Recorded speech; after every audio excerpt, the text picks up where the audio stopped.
Халық жүрегіндегі қаламгер. Бүгін дәл осындай атпен көрнекті жазушы Ильяс Есенберлиннің 100 жылдығына арнайы көрме ашылды. Ильяс Есенберлин әдебиеттегі қадамын өлеңмен бастады деген жазушы Олжас Сүлейменов тарих қашанда жаңғырып отырады дейді.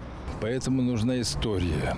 Халықтың тарихы болғанда, оны халық білгенде болашақты жасай алатынымыз рас. Егер тарихты білмесек, біз халық болудан қаламыз. Міне, бұл жолда Ильяс Есенберлин тарихи романдар жазып, халқына ерен еңбек етті деп айта аламын. Оның хан кенесі, жанталасы, көшпенділері біздің құнды дүниеміз. 1960 жылдан бастап проза жанрына қалам тарта бастаған Ильяс Есенберлин өзен жағасында толқиды есіл повестермен қатар Алтын Орда айқас романдарын, Қаһар, жанталас тарихи романдарын жазған. Бүгінгі көрменің ашылуына жазушының ұлы мен немерелері де келіп қатысты. Әкемізді ұмытпай, осылай құрмет көрсеткендеріңіз үшін мен Ильяс Есенберлин барлық ұрпақтарының атынан ризашылығымды білдіргім келеді. Қазақта әкен өлсе де әкенді көрген өлмесін деген сөз бар ғой.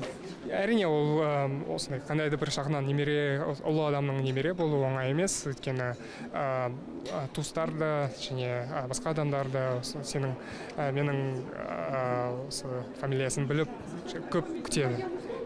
Сол себептен мен бірінші кезекте әрине үлгілі азамат болғым келеді. Келушілері көп болған бұл көрмеге жазушының жеке мұрағатындағы материалдар жинақталған екен.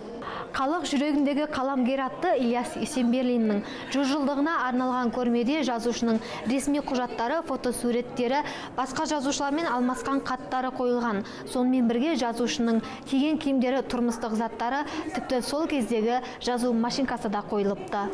Ақбота Мұсабекқызы, Серік Қажаубаев, Қазақ Ньюс, Алматы.